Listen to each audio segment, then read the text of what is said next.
Welcome to another episode of Start the Week with Wisdom. I'm your host, Bridget Burns with the University Innovation Alliance. And I'm Doug Lederman, editor and co-founder of Inside Higher Ed.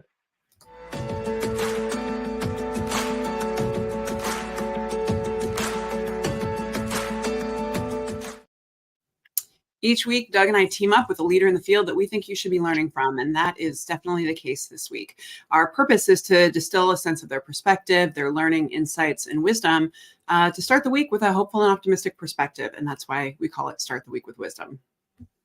And we're brought to you this week, as always, by Mainstay, which some of you may still think of as a MidHub, which was its former name.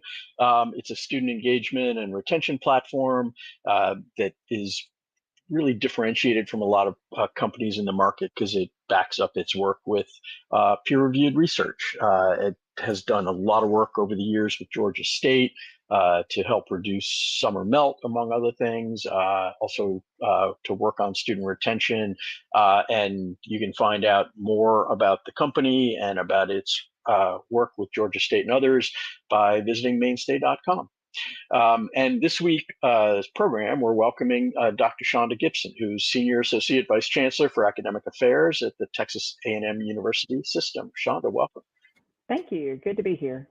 Well, we're excited to chat with you because it's particularly not, to learn about your wisdom and your experience, which is very deep, but I also think it's super timely given the emphasis I'm seeing around the role university systems can play in student success and improvement. And when we first met, I was coming to give a keynote to all your campuses but when I came, I was just sharing that my observation was that the campuses in your system were operating differently, as if they were actually trying to pull together on student success instead of being told to. There seemed to be a lot more collaborative spirit, and I just think in general, it's a place where this is actually happening, and that we could learn a little bit about what's in the water. What are you doing there? Yeah. What's the magic? Yeah.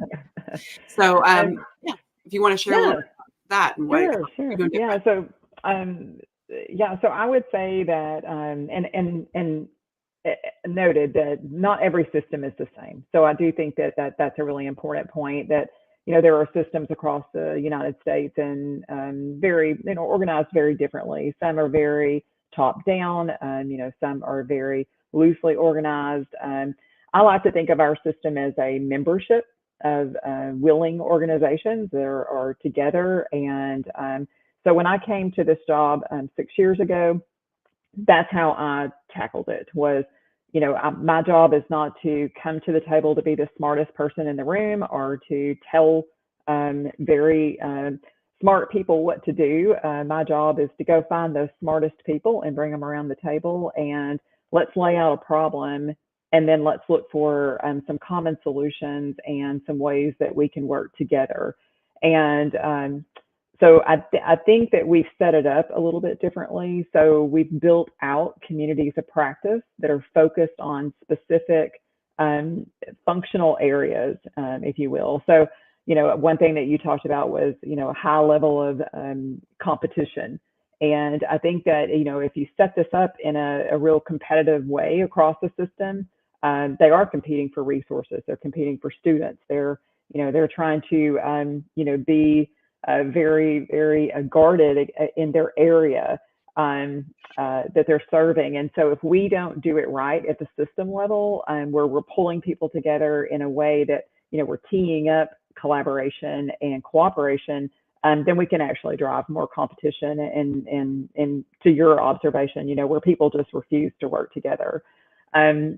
I think that I'm super lucky because I have a lot of really great people who understand that there's other really great people at lots of campuses who have gone through some very similar challenges and problems and are encountering the same barriers. And if we put our heads together, we can certainly come up with better solutions than we can if we're just all alone out here trying to do it by ourselves.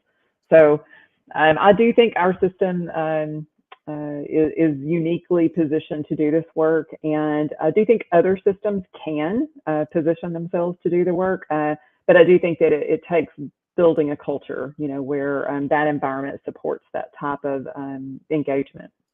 That's great. And I'm sorry, Doug, I was like I bet you want to go to competition within systems, or just how to use competition for good. It seems like that's what that brought up for me, Doug. I don't know what came for you. Yeah, I guess, well, one of the questions that occurs to me when you talk is, I mean, I think one of the things that makes it possible for systems to avoid that sort of competitive nature is when there is true differentiation in mission of the participating institutions. And there are systems that, I mean, putting aside all the other questions about systems, about what their roles are, how much authority they have, et cetera, there are places that are better at sort of forcing or encouraging differentiation. And then there are others that are just set up well because the institutions are different. And I'm just curious kind of how you think about the differentiation of the institutions in the system, and how you focus on what's common and what they all need to do, even while acknowledging the differences among them.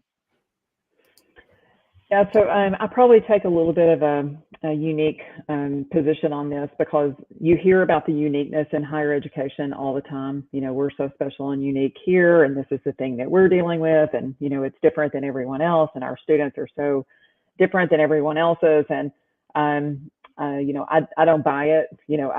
I think that we have way more common problems and issues that we're dealing with than we do this unique thing that we need to really get focused on and be guarded of. In Texas, I'm working with 11 universities across the entire state of Texas that range from 2,000 students to 80,000 students. Campuses that are focused on just a 2-year completion, all the way to doc level, multiple doc awarding student focused campuses. And every geographic region has some very unique things, pockets of differences that are there that do present very unique challenges. But I would say if you move to another geographic area, they've got just as a unique of an issue that they're dealing with as well. But the bottom line is this: in Texas, we have 4.2 million people that have some college and no degree. And so for me, that's what drove me into this work was, how can that be? That we have that many people in a state who started something and didn't finish it, and then we sort of play it off like it's the student's fault. And so that's where I've done a real deep dive with our campuses, is flipping that conversation to what can we do better? Where have we failed our students? Where do we have policies and procedures and practices and issues?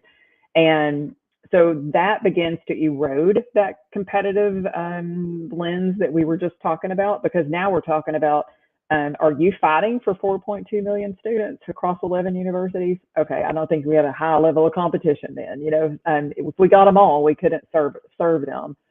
And we even, we broke down some data, and one of the early conversations with enrollment management, for example, was, if we look at 5 years and we just get a snapshot of how many students came to us and then left, it's about 80,000 students that we need to get back and get completed to some sort of credential. And those 80,000 students, we could open a whole new university.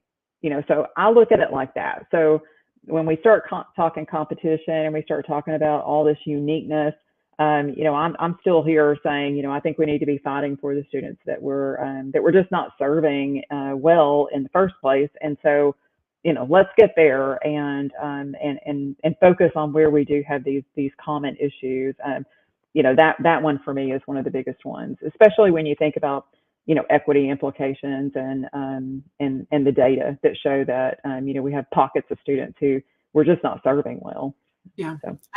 So I'm going to yes and I actually think you're both. I think you're both right. Because when I think differentiation, I think about when systems are excellent, they are extremely clear about each institution's job to do. Yeah. I don't know that always happens. I think that you have a lot of systems, or you have a lot of governing entities that, don't get in trouble, do a good job, move up in the rankings. I'm going to look at a couple. You look for the signals that you're doing well, because often you are dealing with publicly appointed, but not professionals who are trying to, oversee these really complicated things that do really good things, but their guardrails are, when there's a foot fault. And so I think that not always do systems give the job to do clarity that we need. But the other is that I agree with you that all campuses have the exact same problems. And yet we actually don't need them all doing the exact same thing. Right. But the competition comes in around the things that trigger jealousy, which I still believe is the most powerful force in higher ed. There's a certain number of microphones, a certain number of resources. And unfortunately, right now, with the anxiety around enrollment, there is a trigger around students as a place of competition. But if you're clear about your job to do in terms of, we offer these things, we serve this community, we provide these things, we serve these students, I think that part is where I think alignment between exactly what both of you were saying. Yeah, especially when, and again, I think where you started, Shonda, in terms of focusing on that some college no degree population. I mean, as soon as you turn the attention to that population, as you said, a lot of the we're dealing with a shrinking number of rising 18-year-olds just falls away, and that's where the differentiation and the competition tends to be most acute in a lot of places. And so I think I am curious, like, how have you do you feel like you are succeeding in getting many, if not most, of the institutions to focus on that population more than they have in the past? I mean, I'm assuming that the flagships, as is the case in most places, they're pretty focused on the 18-year-olds. But you've got a bunch of other campuses that don't necessarily need to, if you can get them to move in that direction or encourage them to move. Yeah, I think there's always going to be a need to focus on that, building that strong freshman class, and serving that student population that wants to come to your university and live there and have that that very unique freshman experience and 4 years and really live there. And I think that is your 18 to 24-year-old student. But then you've got this other pocket of students that they are forgotten at most campuses, and they just have not had the attention that's been needed on reskilling, retooling, setting them up for social and economic mobility in the future, because our universities just haven't been well positioned to be flexible enough to take care of that student. And that's where we see the biggest opportunity. And to your question, we have made huge strides in this area. I would say 6 years ago, you could probably ask any enrollment manager, and they would say, we have a specific focus on building a strong freshman class. We have done a lot of work in the space of transfer, and acknowledge that we have a lot of work that we can still do there, to clean up that pathway into our university. And then we've got some really good stuff going on in grad recruitment and enrollment. So there's our three real pockets, where we focus. And I think the fourth one that really had little to no attention was on this recovery of students who had previously come to us and now are stopped out, need to get back and get a degree completed. We've done intensive work in this space over the last 5 years, and really done a deep dive around, investigation of our own policies and procedures and practices, and what barriers have we put up. If you look at a university website today, you'll find, a button that now says, I'm a returning student, and I think 6 years ago, you wouldn't have found that. Even 3 years ago, you probably wouldn't have found it. But they've really made great strides in that space. And I have a university right now that would tell you that they would have had declines in enrollment had they not been focused on this population over the last 2 years. So I think we've made really good progress, and we've got a really good story to tell there that I would love to.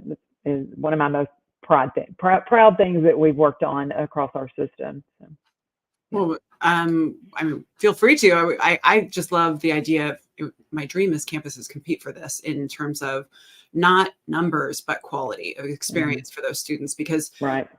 part of the problem is that you have these enrollment management decisions that are being made separately from the academic programmatic decisions. And so you have, we're trying to offer the same old MBA, the same old, we're going to give you a night class, or, and it's just, the first step of design is empathy, and we actually need to understand what these students need, and they are not a monolith.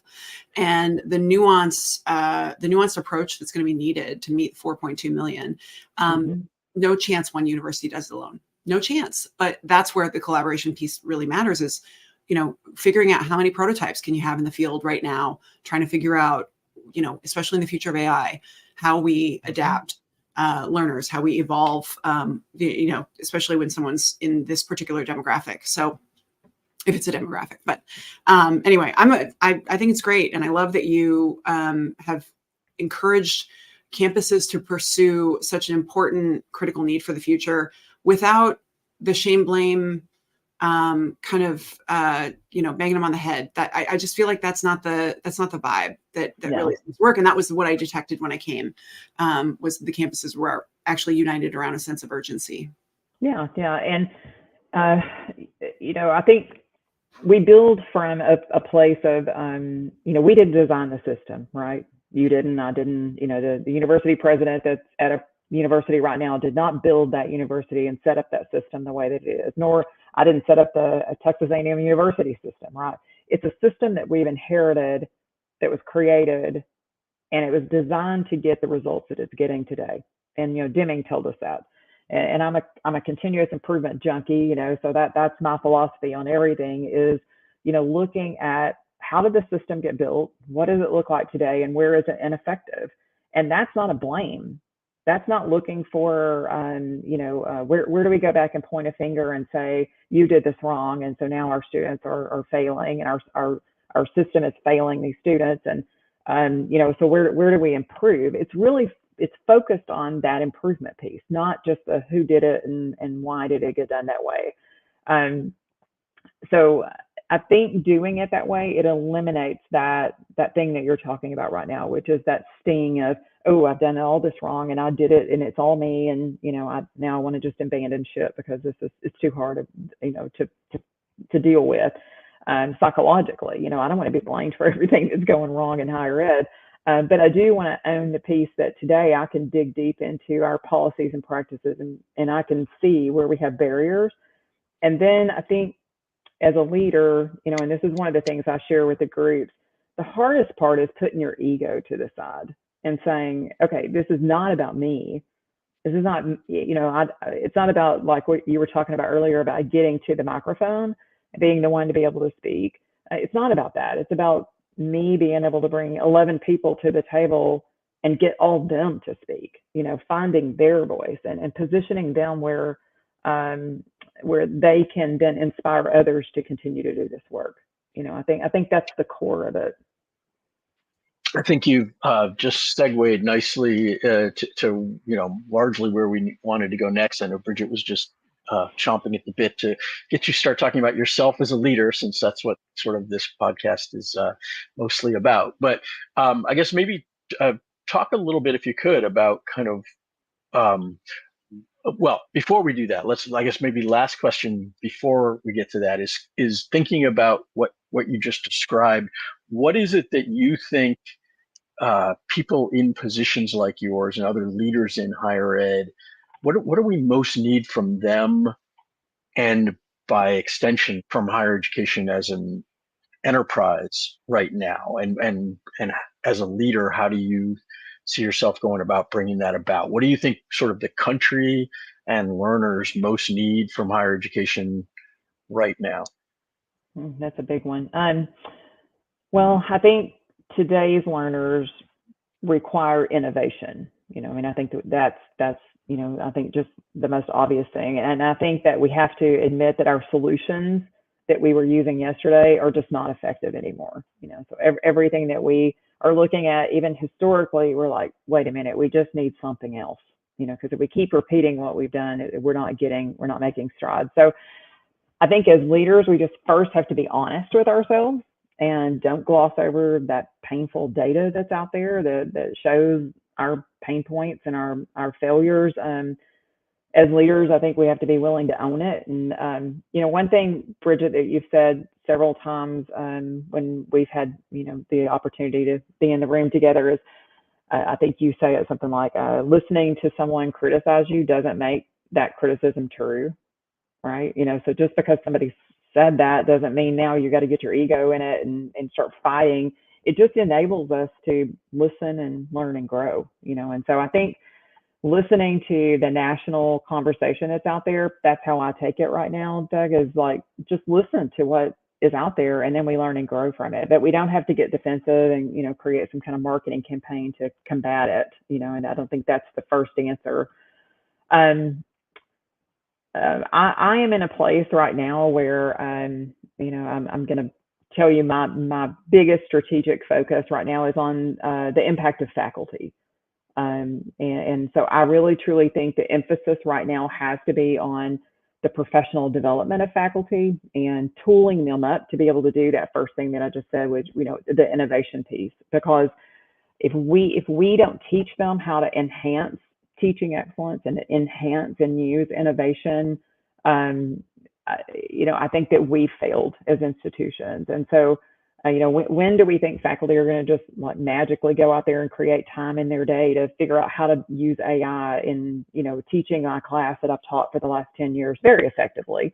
But now I've got this, this AI thing I need to grapple with. And where's my example and my sample and ideas and, how am I supposed to have time to be able to grapple with all that? So that's where I see as leaders that we, first of all, I think we need to recognize that, faculty, I think, are the key drivers of change in higher education, inside the classroom and in the curriculum. And, to your point earlier, Bridget, the curriculum, the programs, the academic programs are coming from them. That's where the ideas are. That's where the connection to the market is. And that's where I think we need to spend some space, is how do we teach them to include high impact practices inside of a new academic program that you're developing, and think about the student that you're going to be working with. And it's not an 18-year-old, so how do you do all that when your whole experience in higher education was you went to school as an 18-year-old, you had a normal 4-year experience at a university, and then you were successful. You didn't have, all the barriers and troubles and challenges that these other students did. And then now you're trying to create a system, that serves these students well. And so we've just kind of built this circular logic there that doesn't work, So I think deep diving of faculty, focusing on innovation, teaching and training, and then the other one that I think is super important that's been left out of this discussion is department leaders.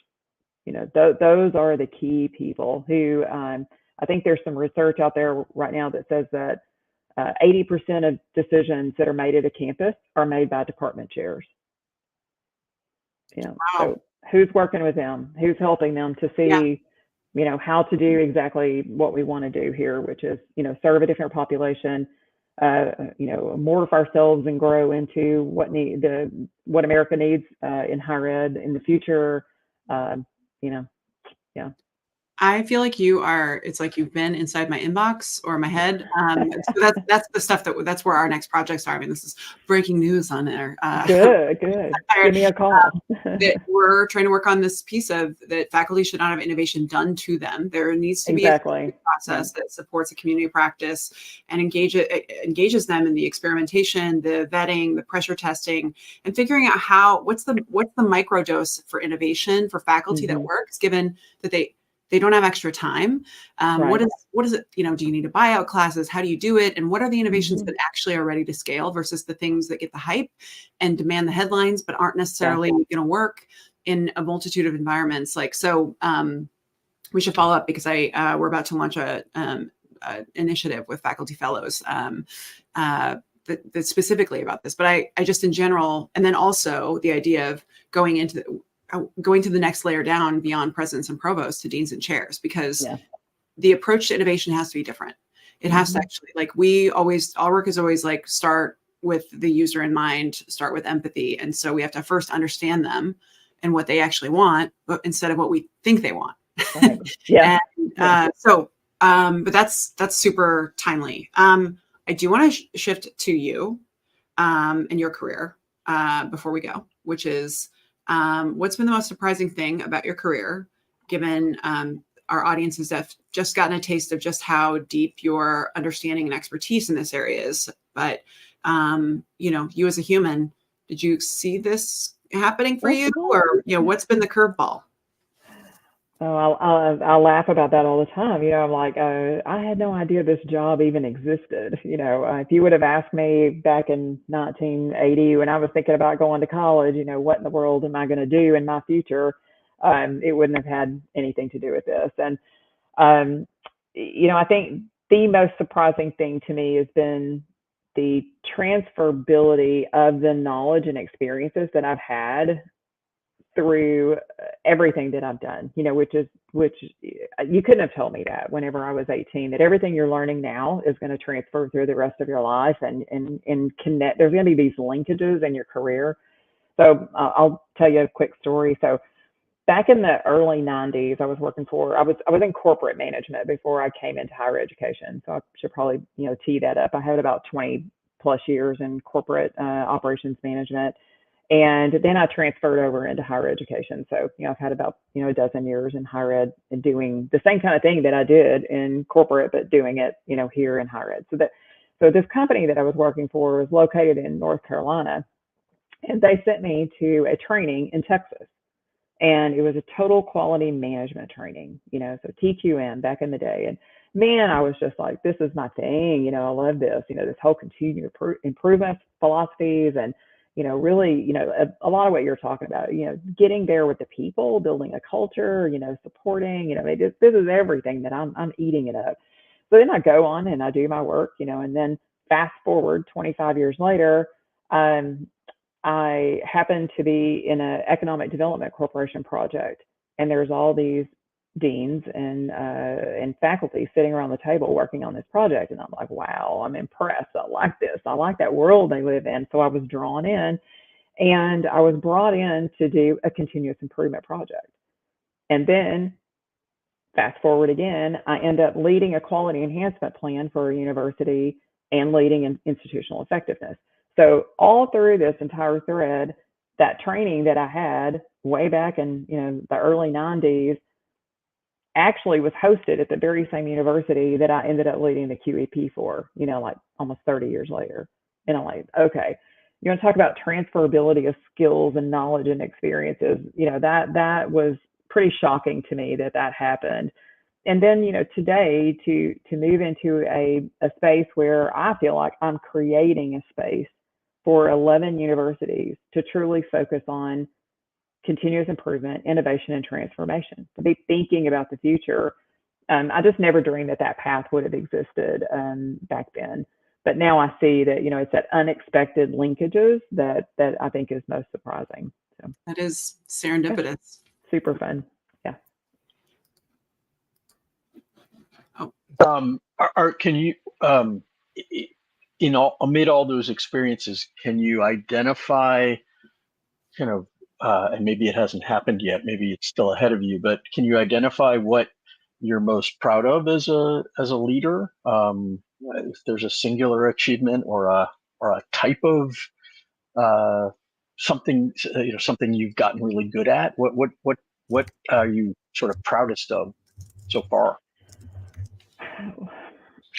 I think right now, Stephen Covey is someone that I've read a lot, and I really like his work. And if you look at the 7 habits of leadership, I like the 8th habit that's been added, which is finding your voice and helping others to find their voice. And I think if I would have looked back, the area that I've grown the most in over my career is that if I'm most proud of anything, it is me being able to help people to find their voice and to and for me to even to continue to find mine. That's number one. And I think in higher ed, the thing I'm most proud of right now is that I feel like I've brought faculty and departmental leaders to the core of the conversation around student success. And my concern 10 years ago is they weren't in the conversation. And so if I was to stop there and retire, I feel pretty good. Those two things I'm most proud of. So. You've got, that's like the fourth wall. That's very, very unusual. So one of the things we always like to do that our listeners love is to end with the best advice that has been valuable to you in your career. I'm curious what that advice was and who gave it. Well, way back, whenever I first started in corporate management, one of my old, bosses said, the best thing that you can do is avoid solutionitis. Don't come in and have a solution right off the bat. Dig deep for the root causes of whatever it is that's going on, and have a willingness to expose that.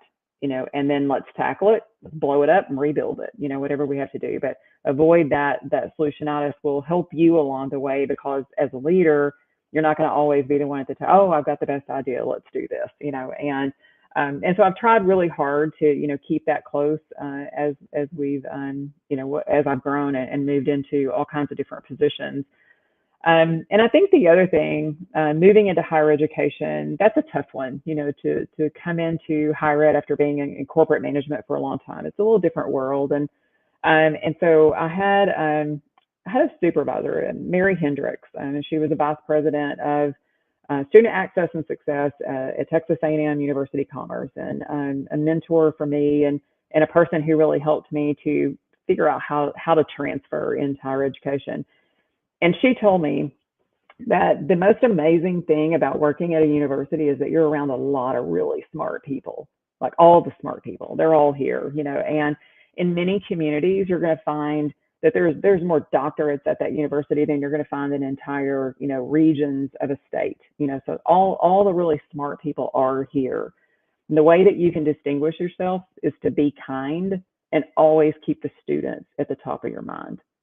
And I was like, as I move on into higher ed, that's the thing I'm always going to keep closest to me is, you can be around a lot of really smart people, but you don't always find the kind of people who are really thinking about the students. So it's a wonderful way to. Yeah. I guess I was going to wrap there, but I do want to. I'm curious because of the perspective and bringing Covey in. Is there a leadership book that has been most valuable to you in your career that you or a book that you frequently you find yourself recommending the most when people are thinking about leadership? Yeah, Covey's work, any of that, I think that's really helped to keep me grounded. There is another book though that I've recommended to a lot of folks in the last couple of years. I accidentally met this guy, Dan Heath, and he wrote a book called Upstream. And it's, this different philosophy about don't get stuck in the cycle of responding all the time, try to back up and get upstream and figure out what the problem is to begin with. And he actually has an example in education about, we spend all this time downstream, and we create all these programs and practices, and we're plucking drowning students out of the river all the time, right? So just like here we are, we don't have enough people, to get all the students out of the river. And he said, when do we ever stop? And somebody just backs up and goes upstream and says, who the hell is chucking all these students in the river?